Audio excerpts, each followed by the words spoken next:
皆さんこんばんは。機動戦士ガンダムの時間です。毎回プレミアム公開として木曜日夜8時にアップしています。その時はチャットで皆さんと雑談したり、質問等を答えながら楽しい時間を過ごしています。いつもアーカイブで見られてるよっていう方は、もしよかったらチェックしてみてください。よかったらお見逃しのないようにベルマーク、通知をオンにしていただけると嬉しいです。前回まででコアファイターの後部がほぼ完成しました。今回は主翼、翼を作ってこの隙間に取り付けていきます。今回もこだわりにこだわり、膨大な手間がかかって、素材的には8時間以上あったんですけれども、それを1時間ぐらいに収めました。それでも1時間という長い動画になってしまったんで、ぼちぼち見ていただけるとありがたいです。まずはコアファイターの翼はどんな形状なのか見ていきましょう。このコアファイターは100分の1のコアファイターで、翼、収納できるんですけども、ボロボロ取れてくるので、もうアロンアルファでふっつけちゃってます。特徴的なのが、この先端が上に跳ね上がっているところですね。調べてみたら、ウィンクレットという名称らしいです。飛行機見てみると、この先端部分が少しだけ跳ね上がっているのがあるんですけども、このコアファイターはこの翼の半分ぐらいが上に跳ね上がっているような、これが特徴的な羽の形なのかなと思います。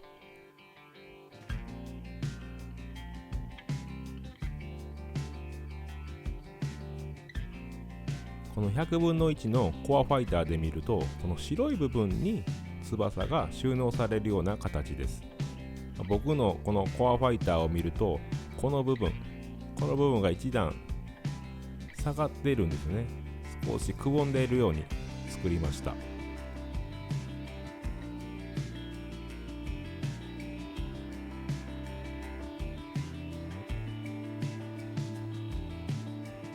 このくぼみに完全に収納されるわけではなくて、翼のこの半分ぐらいの厚みがここに収まるようになればいいのかなという感覚で作りました。緻密な計算をしていると思いきや、結構僕ざっくりしてます。今こうしとけば後でなんとかなるでしょうみたいな感覚でずっと進めてますね。コアファイター後部からの図面を1枚描きました。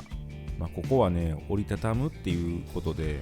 ざっくりじゃなくてしっかりと寸法を出さないといけないので、一応描いてみました。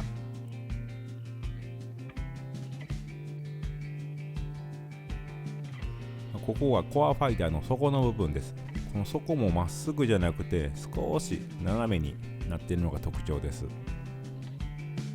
そしてこのコアファイターの翼なんですけども、可動部分が1箇所じゃなくて2箇所です。1箇所目の可動はこの本体からすぐ出たところにつきます。この穴を利用して取り付けます。1箇所目の可動パーツですが、これに全ての翼の重みがかかってくるので、しっかりと取り付ける必要があります。そのために隙間を設けてあります。その隙間に差し込むようにして取り付ければ、強度も出るのかなという思いです。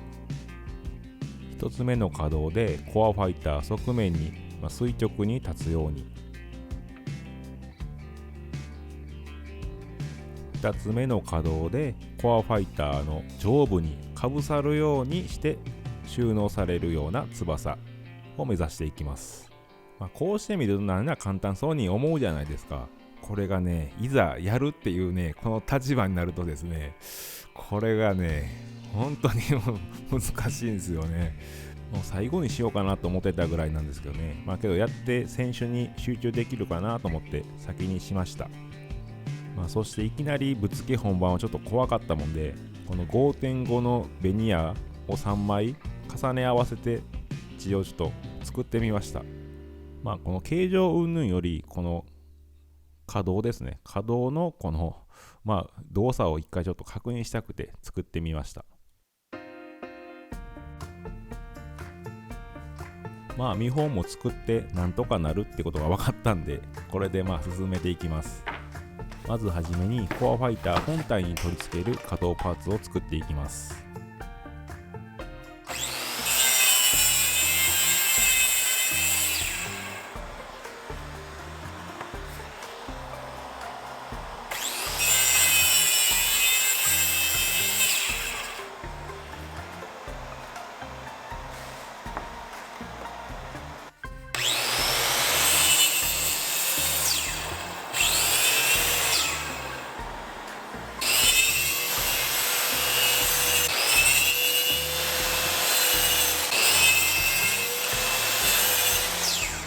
ちょっと最後は横着してしまいましたが、丸のこの刃が、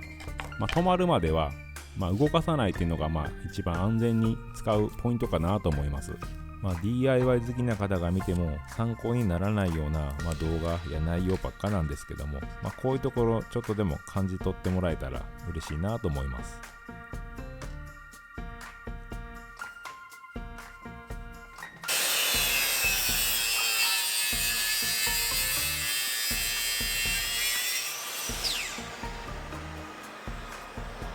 ガンダム本体作ってる時はそうなかったんですけども、こうしてやっぱコアファイターとなると小さいもので、12ミリの厚みが邪魔してくる箇所が増えましたね。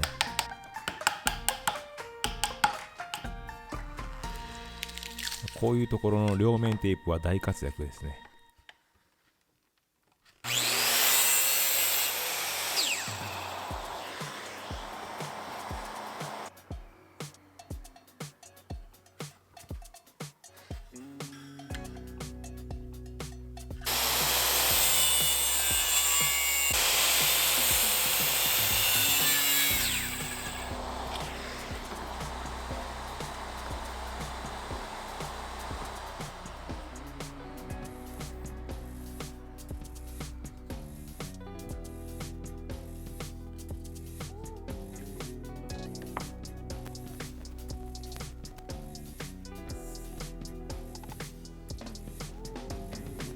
収まるか一度確認しました。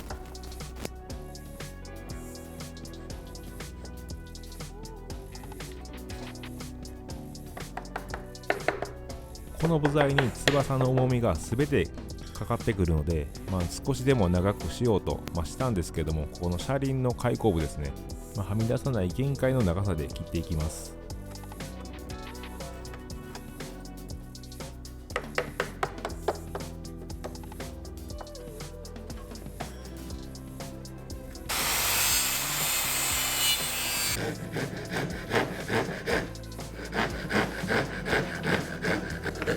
このパーツは2つの部材を重ね合わせて1つになるので、対になるパーツを作っていきます。ちょっとここら辺からマイクの接続不良でですね、この作業音が拾いでない箇所が何箇所かあります。このね、無音の箇所をね、僕のこのトークで埋めれたらいいんですけどもね、下手くそなんでね、いつもね、何を喋っていいのか本当にね、悩みながら、本当にこのナレーション入れがね、すっごい時間かかってます。も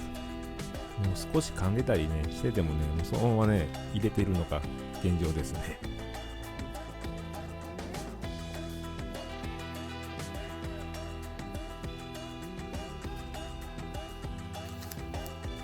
この可動部分ですね、この可動部分をどういう形状で作るのが一番いいのかとか、いろいろ悩んだ結果、簡単に、シンプルに一番いけるのが、金物のこの長板あるじゃないですか、そういう形を、このコンパネで再現できたらいいのかなと思って、そういう形にしてみました。ペンで描くよりもこうやって、カッターナイフやなんかで、描いた方が細い線が描けるので、こうしてみました。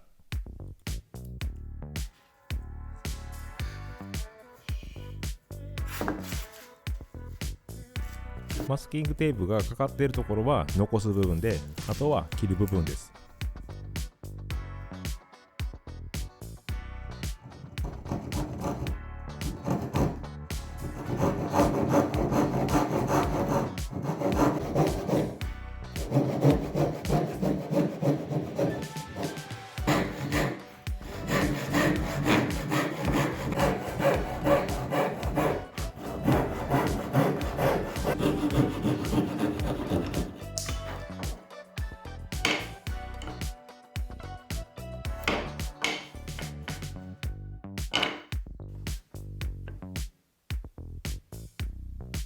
対となる部材ですね。これも重ね合わせでカッターナイフで描いてみました。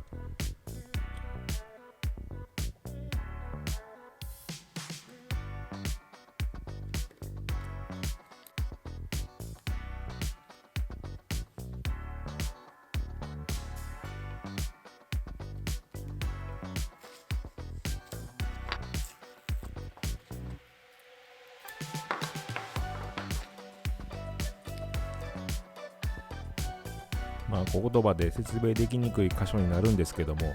普通の蝶番といえば、180度、回転するわけじゃないですか。そうなんですけども、このコアファイターのこの最初の翼ですか、翼はですね、こうくるっと180度回転してはいけないんですよね。途中で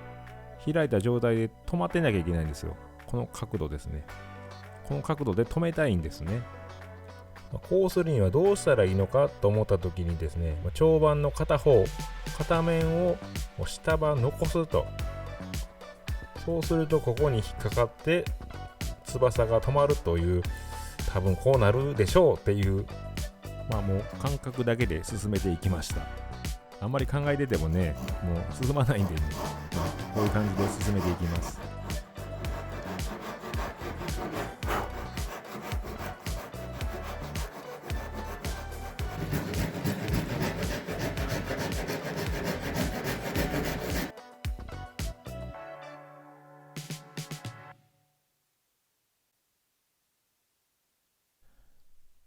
今更なんですけども、本当に合板のこういった加工というのはものすごい難しいものがあります。無垢の木やったらなって思うことが今までも何度もあったんですけども、本当にもう合板やからってちょっと舐めてた部分が僕はありましたね。でもだからこそこの一歩が踏み出せたっていうのもあるかもしれないですね。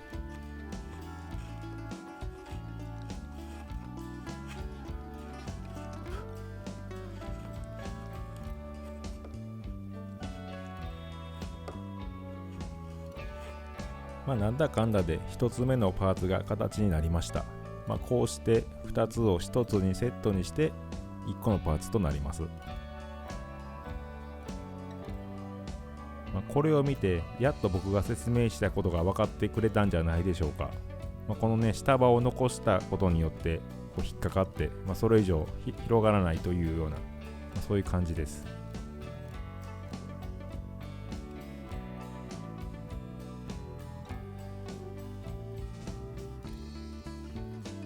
蝶番には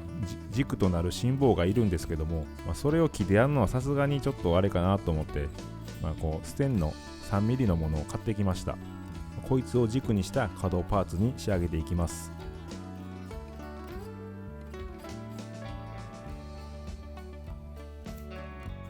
3mm のステンの棒が入る道を作っていきます。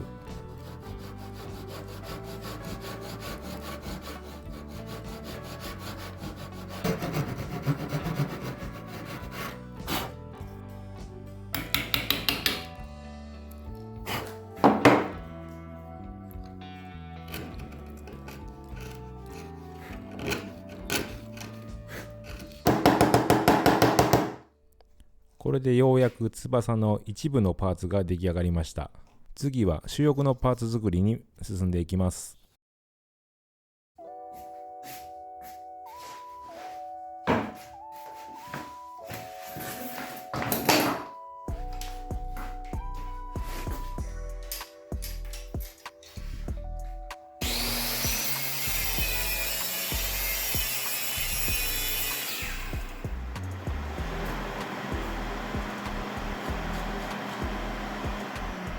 この主翼の2パーツは木目のつながりをも意識して作っていきます。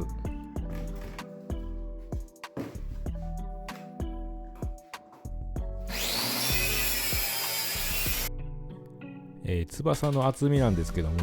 合板2枚 24mm だとちょっと厚いなと思ったもんで、1つの合板を 9mm、8mm 程度に削りました。これはプレーナーっていう機械で、木を厚み均一に削ってくれるものなんですけども、僕も初めて合板を削りました。合板はですね、積層の一枚一枚が木の目を逆にしてこう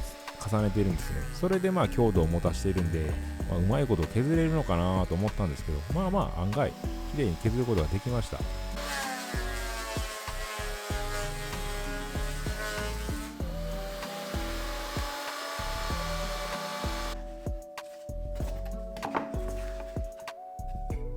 ちょっとした賭けというか、もぎ取られとる感はあるんですけども、全体的にはこれぐらいなら十分かなと思いました。これで 12mm のコンパネが 8mm ないし 9mm に仕上がりました。これら2つを組み合わせて 16mm から 18mm ぐらいの翼にしていきます。まずは先ほど作ったパーツに連結する翼を作っていきます。この折れ曲がる翼の内側の方ですね、こっちのもう寸法どう出したかというと、これはもう以前書いた原寸から拾いました。先ほど作ったパーツから寸法を移しました。ここに隙間、少し遊びがないと動かないので、そこら辺は考慮して、隅1本分ぐらい大きく隅しました。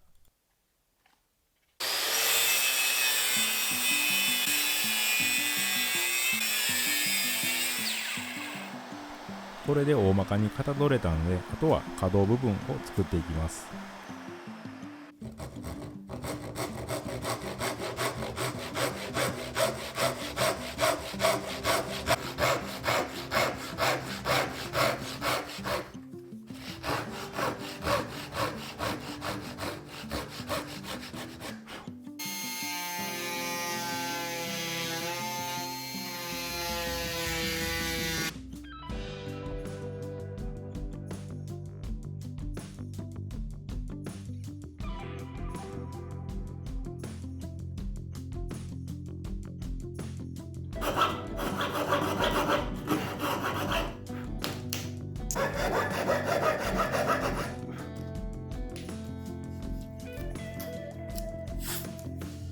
心棒の入る溝を掘っていきます。こ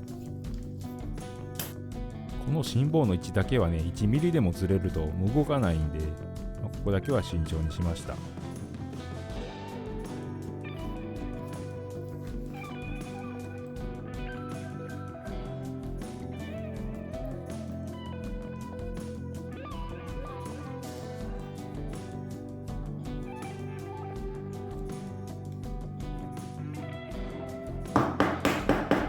後半相手もそうなんですけど、目いっぱいに叩けないですね。無邪けるというか、ボロッと取れちゃうんで、この辺は本当に力の加減を慎重にです。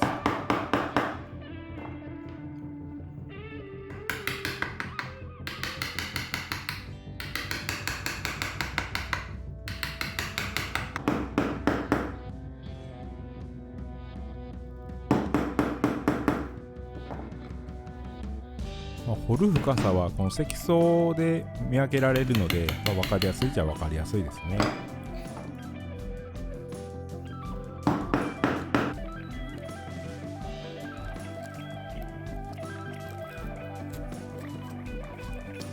いい感じに掘れました。後半を2つ重ねた時にこの心棒が中心に来るように、上下同じ厚みで掘りました。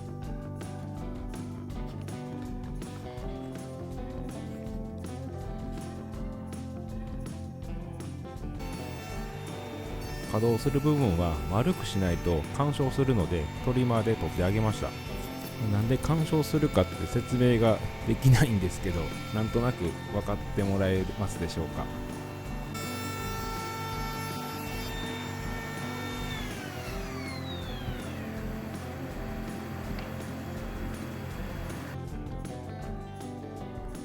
とりあえず形にできたんで、一旦これで仮組みしてみました。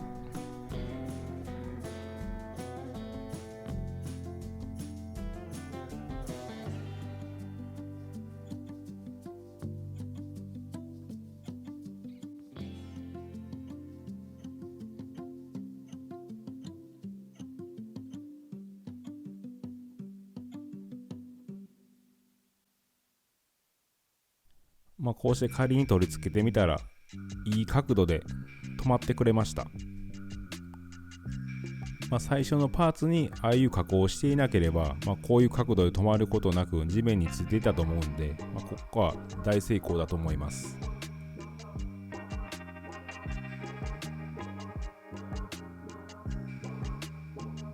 そして上方向に折りたたむように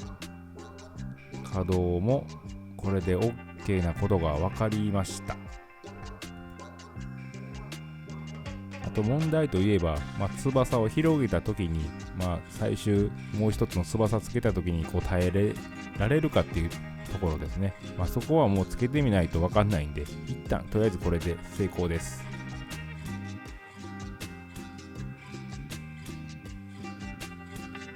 次の翼のジョイント部分であり可動部分のところを作っていきます。このパーツに作った可動部分と全く同じ仕事をしていきます。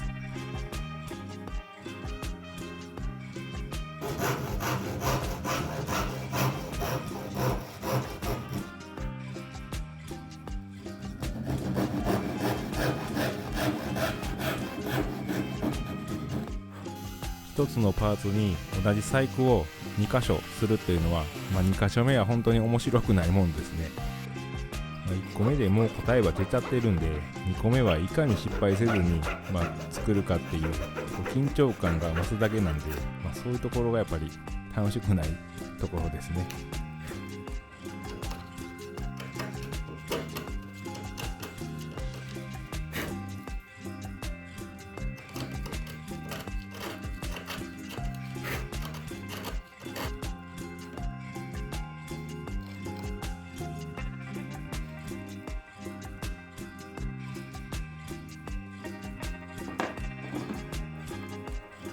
これで次につながる可動部分は終わりました。これに合うように外部の一番大きな翼を作っていきます。先ほど作ったものと、一番外の大きな翼の、この2つは木目を合わせるようにっていうことなんですけども、正直もうここまで加工しちゃうと分かんないもんですね。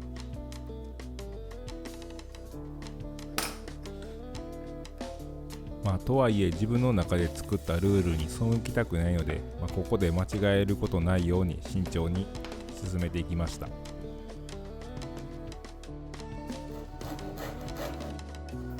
形としては真ん中を残し両サイドを描いて、そこに先ほど作ったパーツがはまるような形です。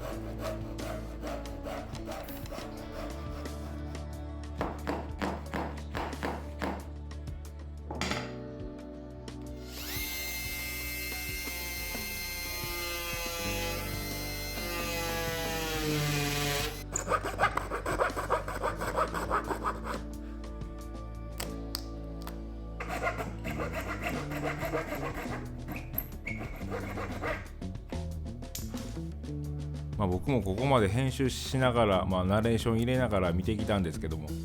変わり映えのない感じですね。もうちょっとなんか派手なねことやってりゃいいんですけどね、全然地味ですねこれ。完成したら、翼なんで、かなり目立つものにはなるんですけどね、こうも作業は地味かっていうぐらい地味ですね。これが最後の可動部分なんで、もう少ししたら全体が見えてくると思うんで、もう少し楽しく見られるんじゃないでしょうか。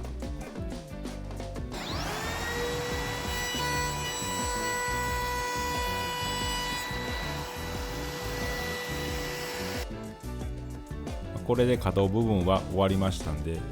一度仮に当てて、形取りをしていきます。ここまで来ると図面で当たるよりも、現物持って当たった方が正確なんで、そうしていきました。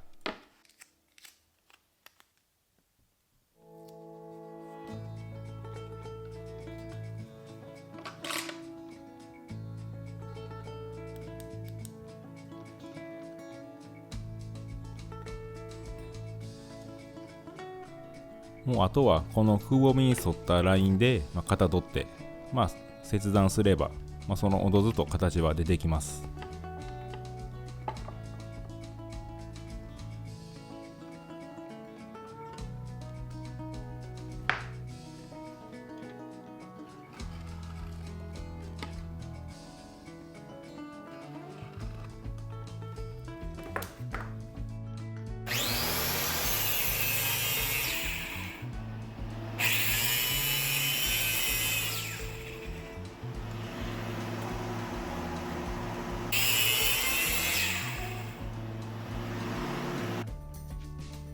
翼の前後の斜めのラインは出たので、最後に奥行き、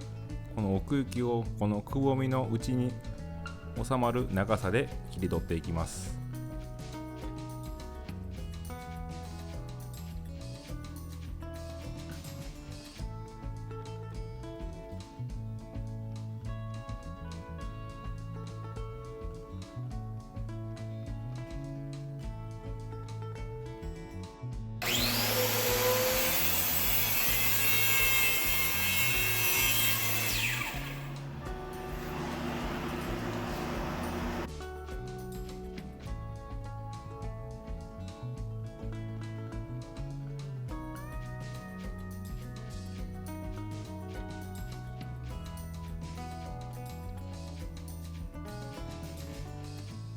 これで左右の翼が切り終えました。最後に前後の角の部分を少し調整して、最終的な形に持っていきます。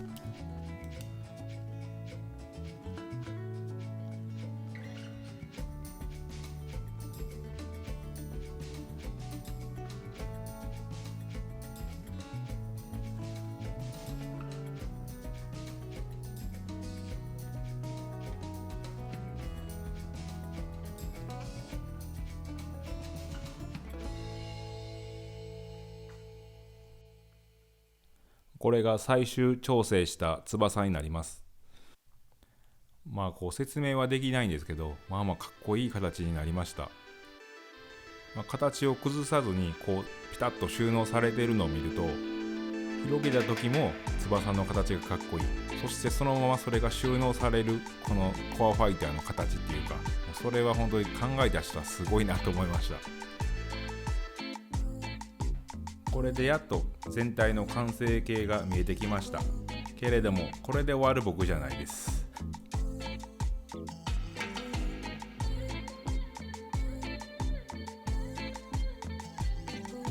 最初にお伝えした通り、このくぼみにこの翼が半分ほど収納してほしいんですよ。そうするためにはですね、この先端部分を尖らせてあげる必要があるんですね、鋭角に。そうするには、必殺のこのコンパネの裏を切り替えて曲げるという、そういう工程に今から入っていきます。もうこんなただただコンパネを2つ重ねただけの翼なんてね、もう皆さんも許してくれないと思いますし、僕自身も納得ができないんで、必然的な仕事にはなるんですけどね。これがね、今回大変でした。ここでやっと半分ってとこでしょうか。あと半分お楽しみください。翼の前後を鋭角に切り取っていくわけなんですけど、先端からここまで斜めに切り取っていくよというマークをしていきます。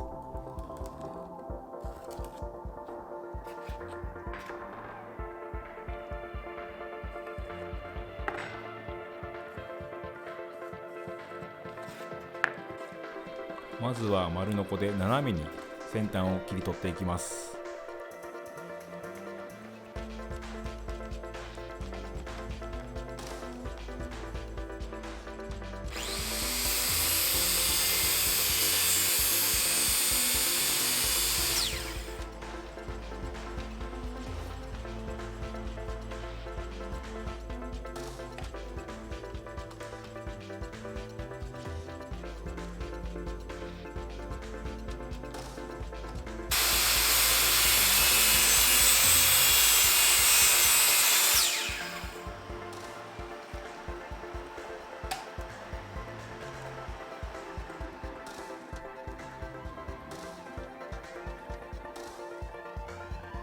キワッキワまで丸ノコが走らせれたらよかったんですけども、もうできないので少し余裕を持って鋭角に取りました。なもんで残りをカンナで取ってやる必要があります。このね、合板の小口ってね、なかなか削れなくてね、綺麗に研げてないと削れないんで、やる前に一回研いでみました。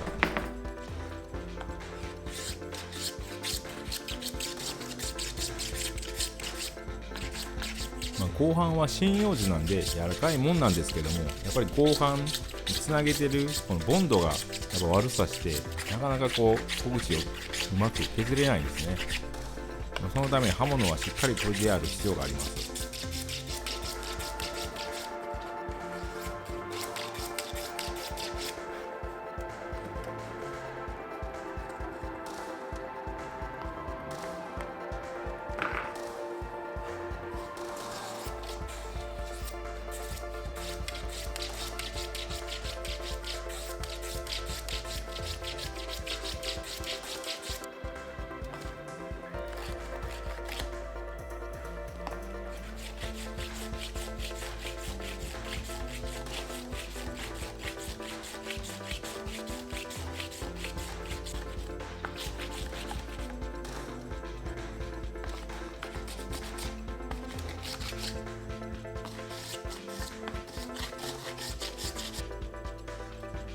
翼の先端部分です。こいつを5ミリ間隔でノコギリの刃を入れてあげて曲げていきます。いつもなら丸ノコで、筋を入れていくんですけども、このカーブ自体は緩やかなカーブなので、もう丸ノコの刃ですと、厚みが、四捨五入すると2ミリほどになるんですね。この緩やかなカーブを作るのに対して2ミリほどのこの切り欠きはちょっと大きいなと思って、この手のこ、ノコギリですと 0.3 ミリほどになるんで、これぐらいで、5ミリ間隔ぐらいで切り替えていくのが一番緩やかなカーブにするのにもいいのかなと思って、手で切り替えていきました。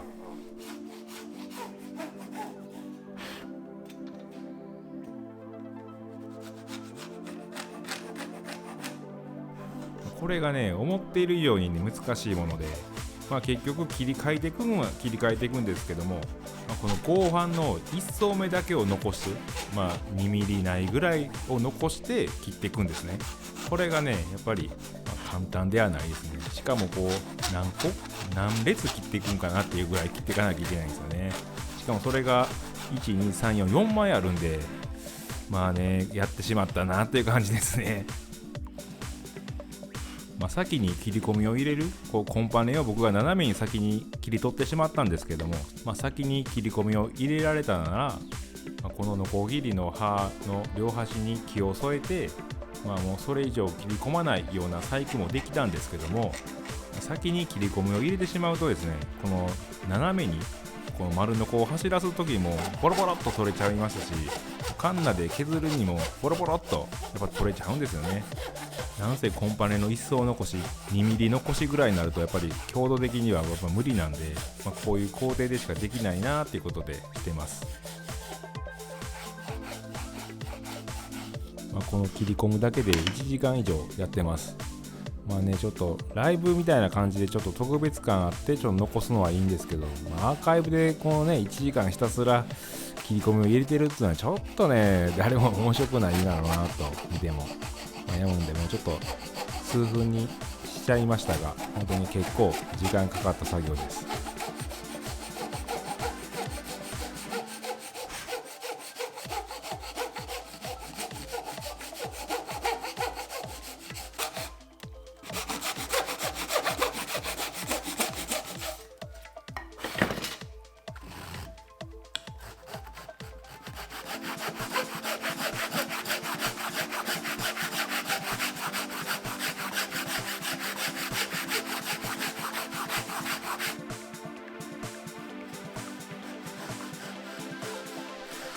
この合板の一層残しっていうのはやっぱり難しいものです。幅の狭いものならまだもうちょっと楽なんですけどね、この手の甲いっぱいストロークがあるものをずっと水平に保って切るっていうのは難しくて、やっぱどっちかやっぱ奥やったり手前だったりを先に切っちゃってですね、それがこうまっすぐストーンと水平に切るのはやっぱ難しいですね。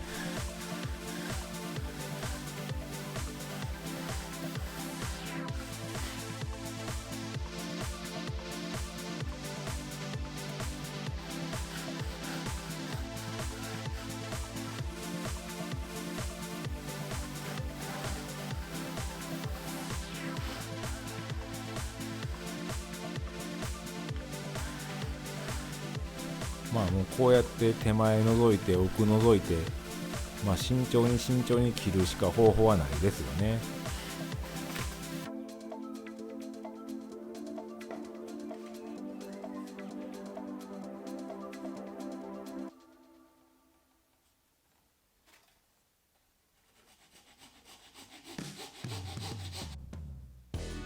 これでとりあえず先端部分は終わりました。後部部分は距離が短いので、これは曲がるのかっていうのが問題になってきました。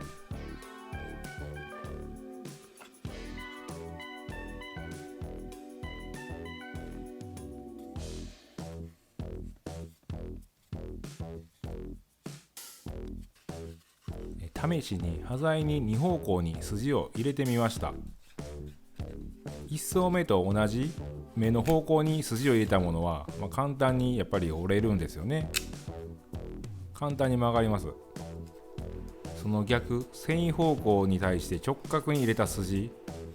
こっちの方はですね、曲がんないんですよね。全然本当にこんだけ違いがあるかっていうぐらいやっぱ曲がんないんですよ。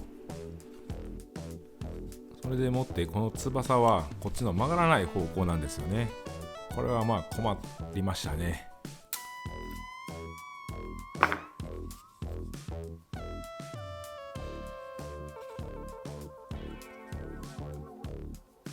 やっぱりどうしてもね、木目方向的にやっぱり前から後ろ流れるような木目に持ってきたかったんで、これで正解だとは思ってるんですけども、弱りましたねこれは。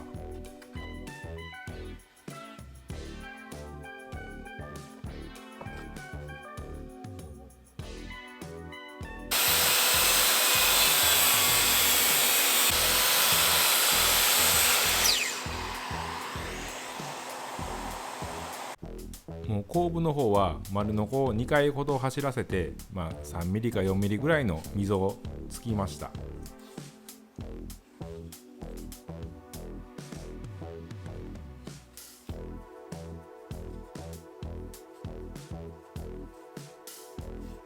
前方の方はね、距離もあって、しなってくれる、これで全然いい感じにいけそうなんですけども、やっぱ後ろは結構溝ついたのに曲がんないんですよね。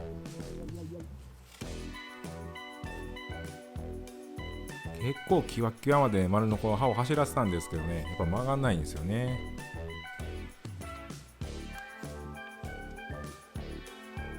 ここで秘密兵器の登場ですね。アイロンを使って曲げようとしました。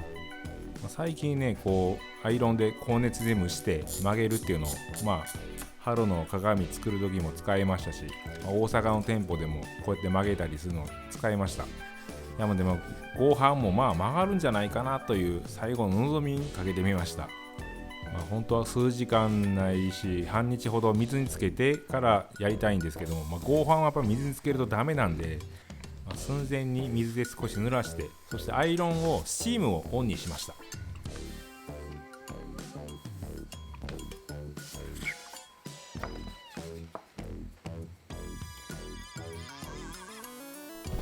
そしたらやっぱすごいですね。アイロンで曲がりました。曲がりましたっていうか折れましたと言いますか、一回曲げるというか折ったらもう癖ついてなかなか戻らないんですよねこれ。しかも表面も綺麗にうまいことむじゃけることなく形ができました。これはもう大成功ですね。これ以上ない形になりました。アイロン様々です。一応この癖が戻っていかないようにマスキングテープで固定させて、数時間置いてみました。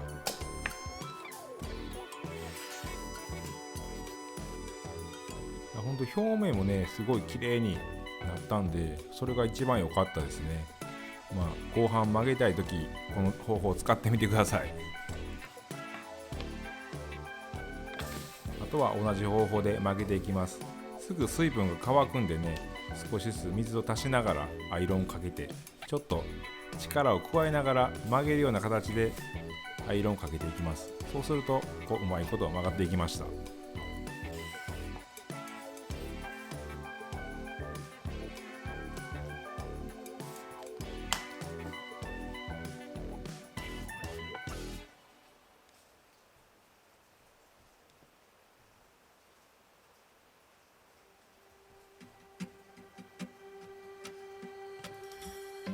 これで曲がることが分かったもんで、翼の内側の小さい方の翼ですね、こっちも先端部分を曲げていくような加工をしていきます。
作業自体は全く同じですね。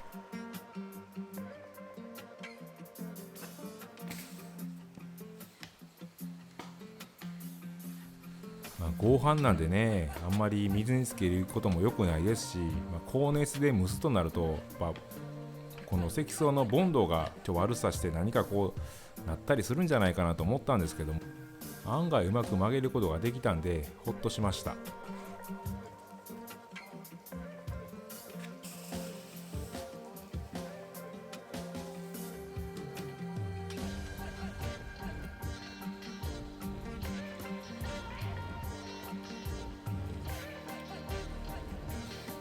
もし皆さんも合板を曲げたいなっていう時があれば、アイロンを使ってみてください。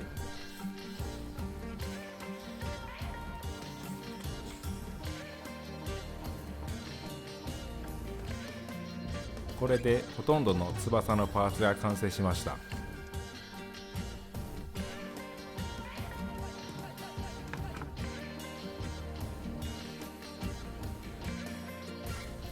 曲げたというか折ったような形にはなったんですけども、こうすることによってやっぱ積層部分も見えないですし、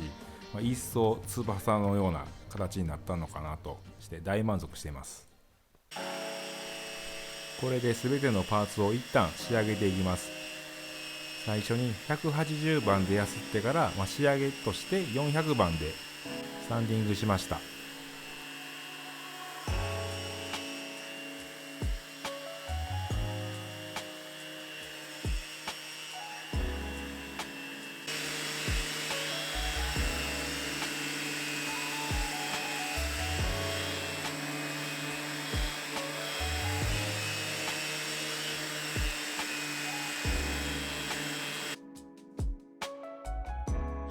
可動部分の心棒もここで忘れずに作りました。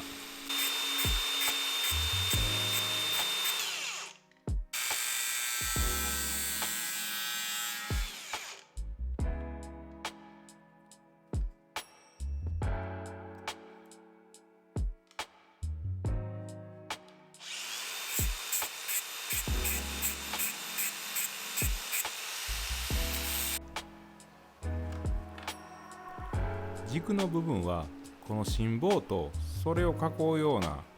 この筒状のものの2つに1つです。翼を稼働するたびにコンパネが削れていかないように、そういったように、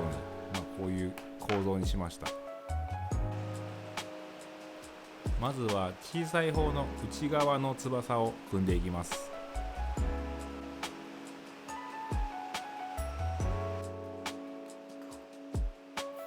この瞬間接着剤の効果を助けるプライマーなんですけど、これの使い方いまいち分かってないですね。どのタイミングでスプレーするのかはっきり分かってないですね。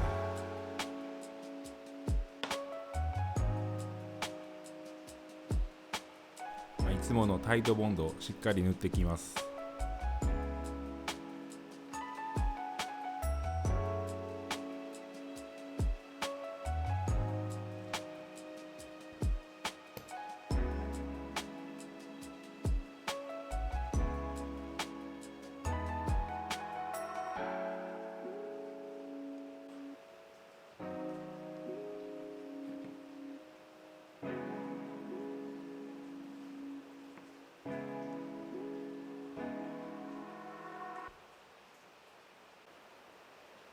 ビスを打とうか打たまいかいろいろ悩んだんですけども、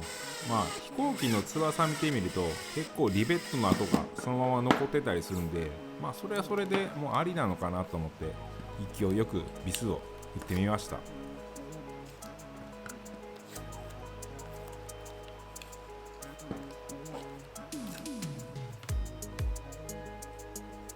クランプがかかるように、斜めの部材を仮につけておいてからクランプしました。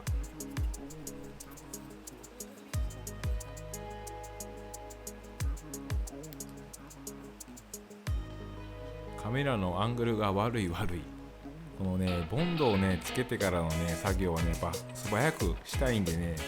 カメラワークまで頭に入ってないですね。この時ばかりは本当にカメラマンさんが欲しいかもしれないですね。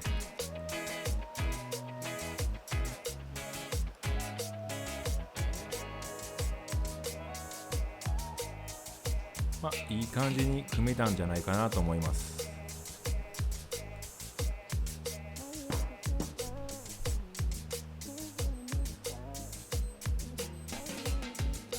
外側の大きい方の翼、これも同じように組んでいきます。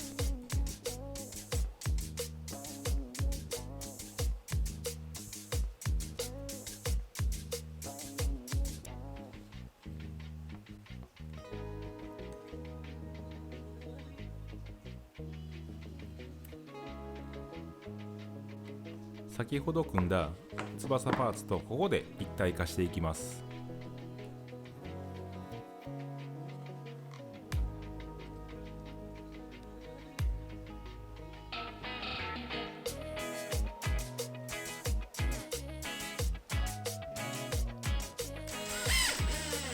このリベット風な椅子のこの位置も、どっちの方に持っていけばいいのかちょっと悩んだんですけども、翼が開いた時の上に出るようにしてみました。これが正解なのかどうかわかんないんですけど、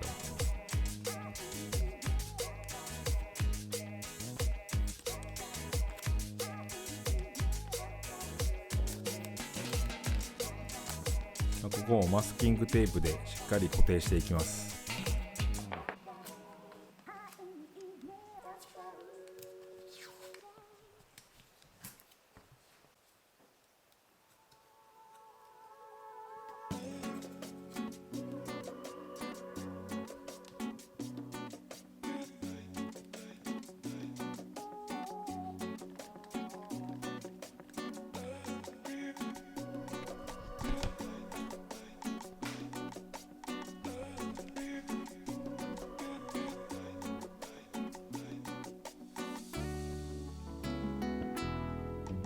ここでやっと2つが1つになりました。なんかね、まだわかんないですね、この感じ。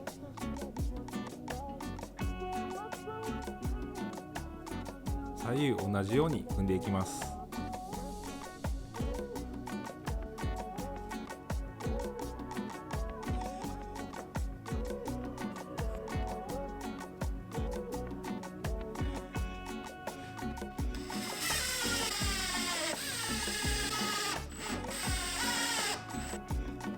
はみ出るようにしっかりボンドを塗ったんですけども、この可動部分だけはボンドついてたら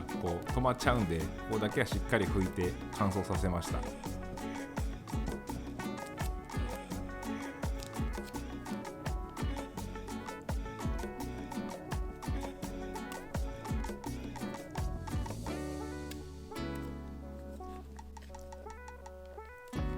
やっぱり翼の前後先端はしっかりと鋭角にして、何か翼らしさが出たような感じがします。これはやってよかったですね。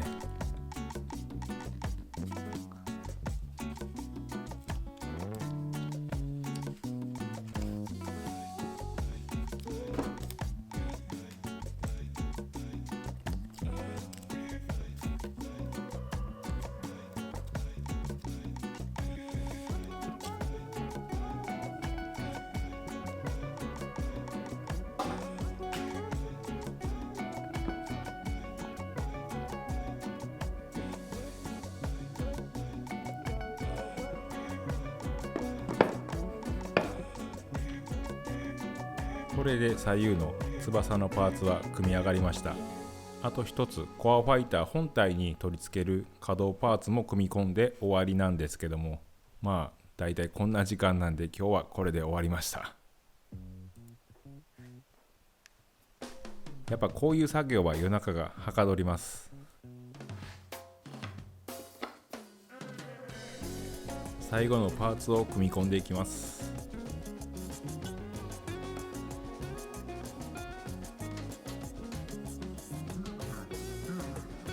今回翼を作るっていうことなんで、飛行機の中で言ったらメインみたいなとこなんですけども、すごい作業自体は多分ここ最近で一番地味じゃなかったかなと思います。こうも映えやんかなっていうぐらい映えでないですよね、これ作業自体は。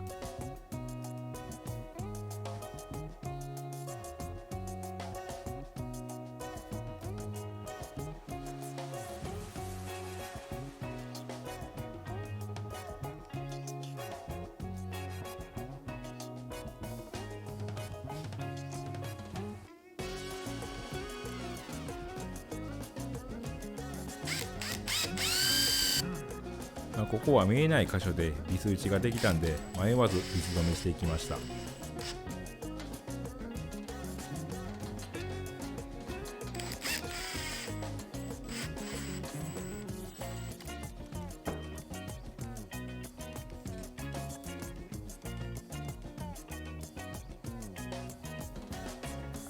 やっとここで3つのパーツが1つになりました。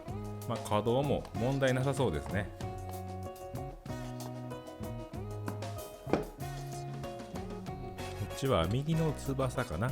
同じように組んでいきます。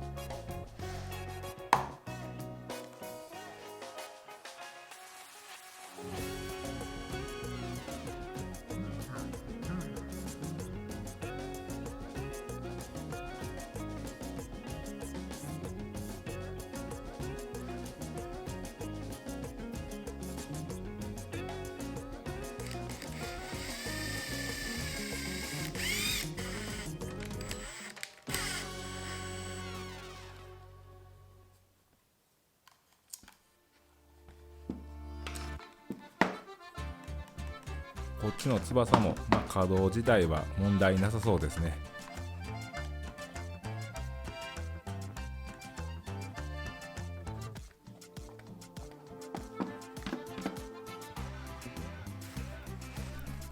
ビス穴を埋めていきます。このビスはね、頭がすごくちっちゃいんで、もう下穴開けることなく、そのままちょっと深めにビス止めしたんで、このまま線を打って埋めていきます。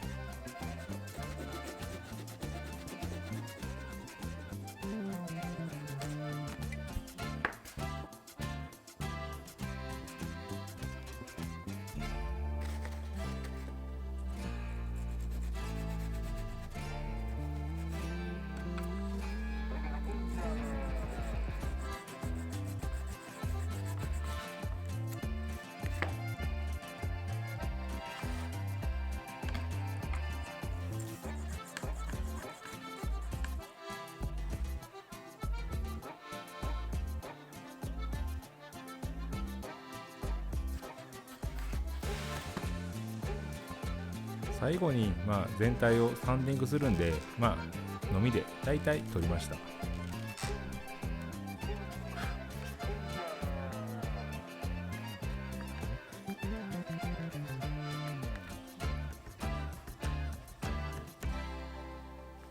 これで完成じゃないです。もう少しお付き合いください。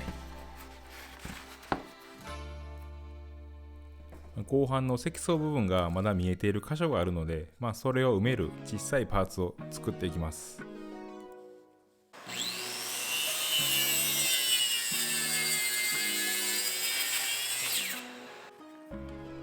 こいつらで小口を隠しながら形を整えて終了です。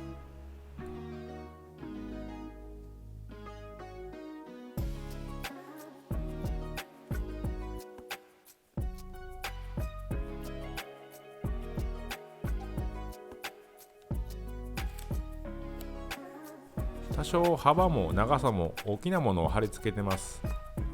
こういうね、小口を隠す小口テープっていうのもあるんですよ。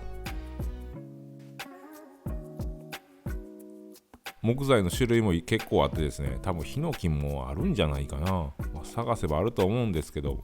その方が本当は1ミリないぐらいの多分薄い厚みなもんで、もっと綺麗にいくのかなと思うんですけど、やっぱ後半だけにこだわってるんで、こういうところも後半で作って貼り付けていきます。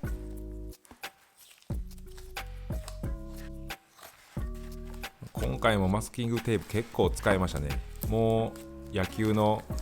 軟式ボールの C 球ぐらいの大きさになってます。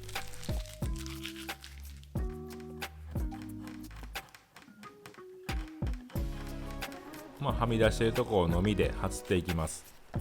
こんな何気ないものでもね、この木目に逆らうようにのみ入れちゃうとパリパリっと裂けるように取れちゃうんで、こういうとこは注意して、こういう細部角がしっかりやっぱ出てると全体的に引き締まった感じになるので、こういうとこは慎重に綺麗に丁寧にを心がけてやってます。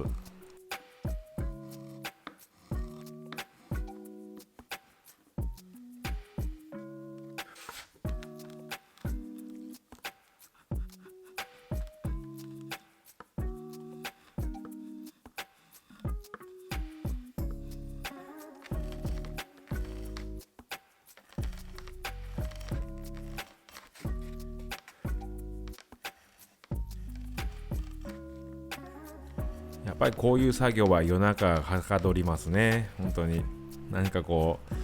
うなんでしょうねこれ。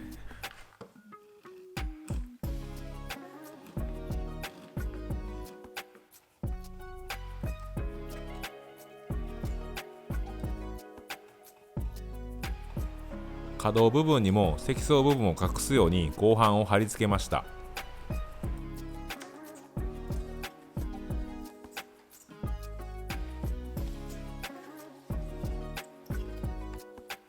貼り付けた合板が可動部分と干渉してしまうんですけども、ここの部分は180度開く必要はなくて、だいたい110度ぐらいかな、そこで止めたいんですよね。なもんで、合板の積層部分を隠しつつ110度ほどで止まる位置まで合板を削っていきます。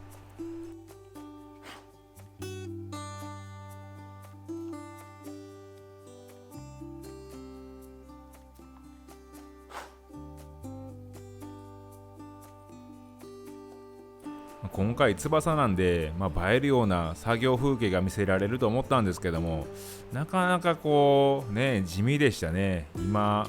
58分ほどかな経ってるんですけども、何かこう映えるような作業風景が一度もなかったような風に思います。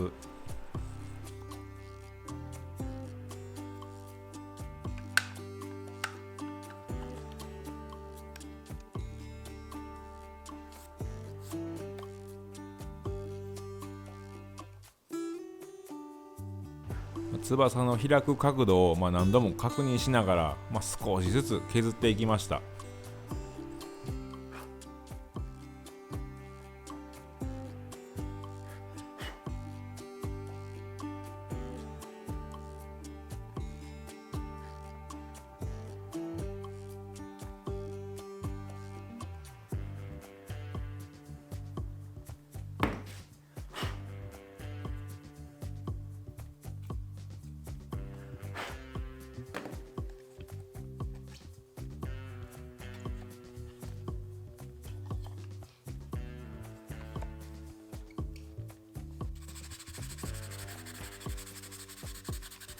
今一度、全体的にサンディングして取り付けに入っていきます。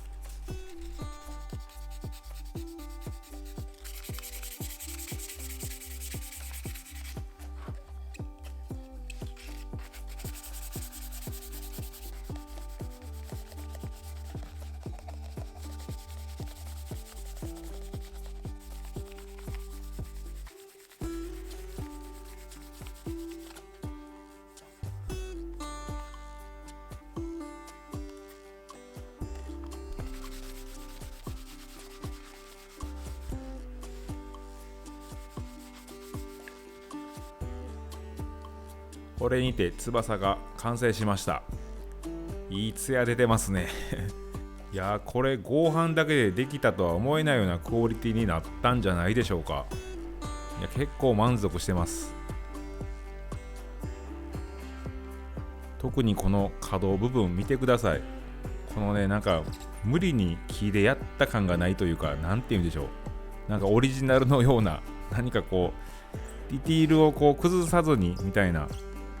なんていう表現したらいいか分かんないですけども、ここ本当に満足してます。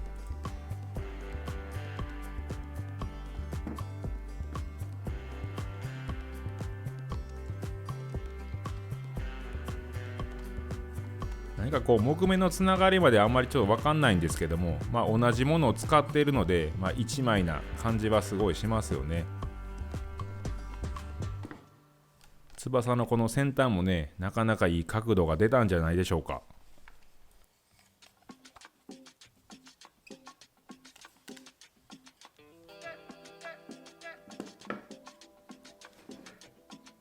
翼のこの角度も左右全く同じ角度で止まりました。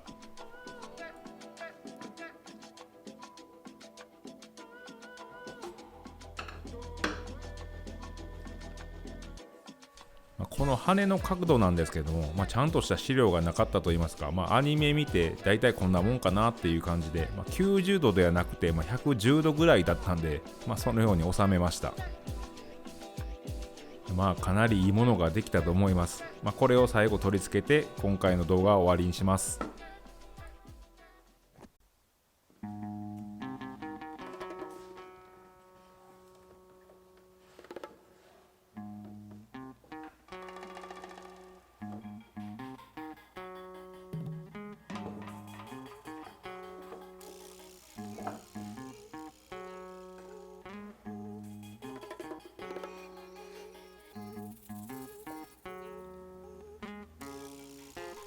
翼の重みがここに一点集中するので、ボンドをしっかり塗ってビスで取り付けます。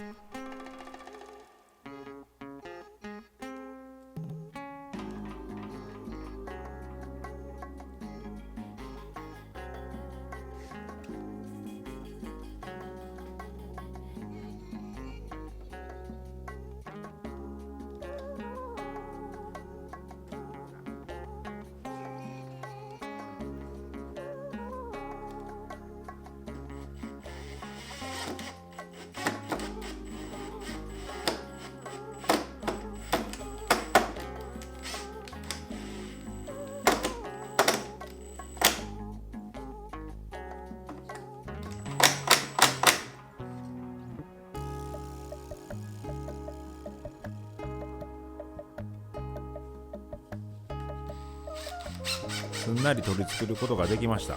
あと一つ。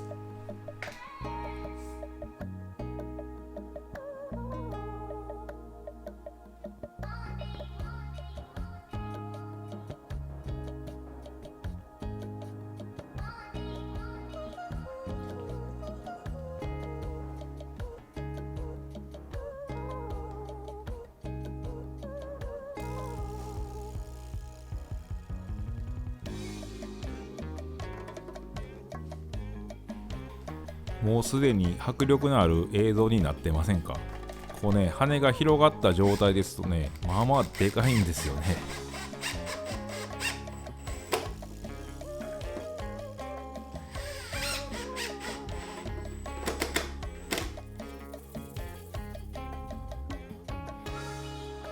これで今回の制作動画はここまでです。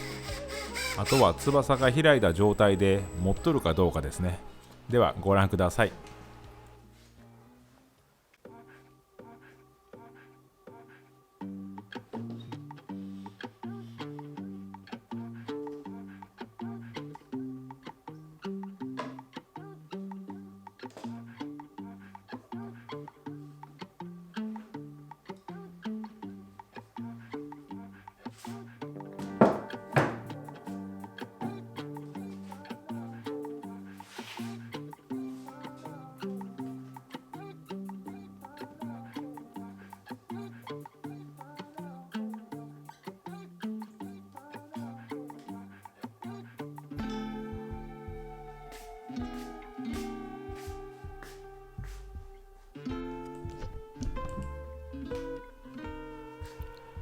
翼の重みにも耐え、いい角度で止まってくれて一旦ホッとしました。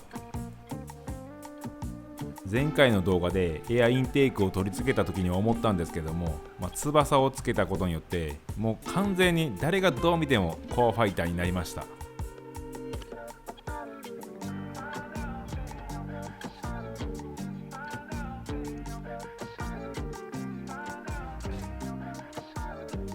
全て合板とは思えないこのディティール、いやーこれ実際本当に見てもらいたいです。この動画を見てくれてる方でもね、実際見るとうわーって声を出してくれる自信はあります。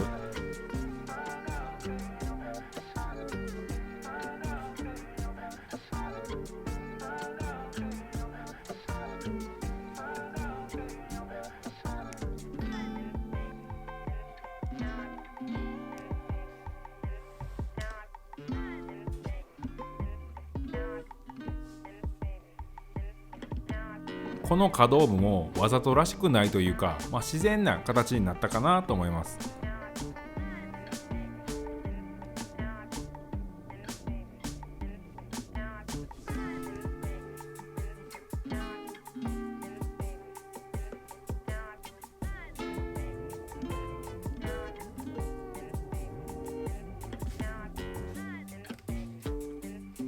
翼の収納もジャストサイズでぴったりです。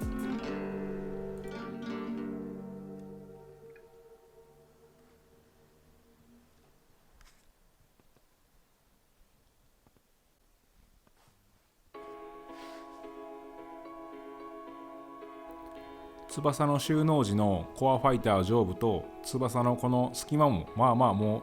う攻めれるとこまで攻めたなっていう感じで、いい感じで収まってます。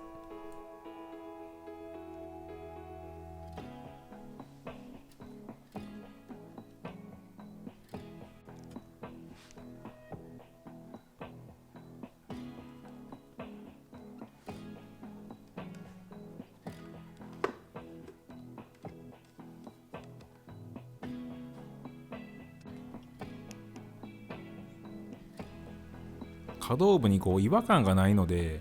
翼を閉じた時もシャープな印象で収まってますよね。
この収まりはグッドじゃないですか。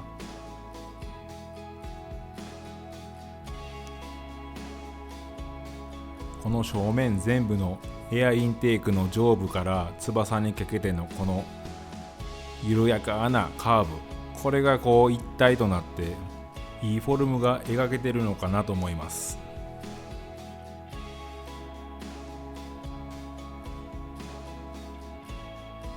翼を閉じた時でもサイドからのフォルムはすごい美しいものになりました。これは大満足です。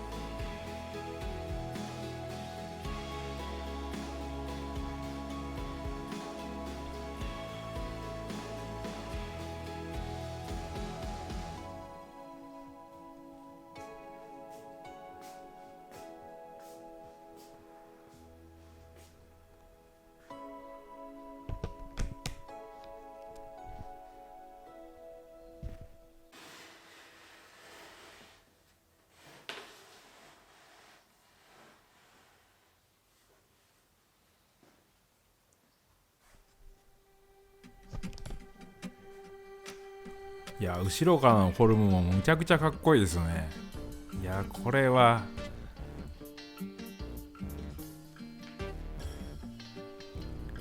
もう僕のコアファイター今にも飛んできそうです。でもそろそろ空を飛んでるような台を作ってもいいですね。もういつかの展示のためにもね、やっぱりできたらバンダイさんの息のかかった場所で展示してみたいんですけどね。見てくれてないですかね。これとにかくひたすら完成まで頑張って作って、認知を広めていくしかないですね。頑張ります。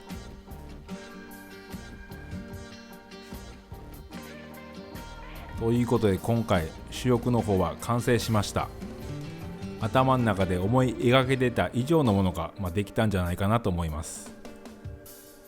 次はついに船首の方を作っていきます。船首はね、大きく3つぐらいギミックがあるのでね、なかなか手強いと思うんですけども、頑張っていきますので、どうか、これからも飽きずに見届けていただけたら嬉しいです。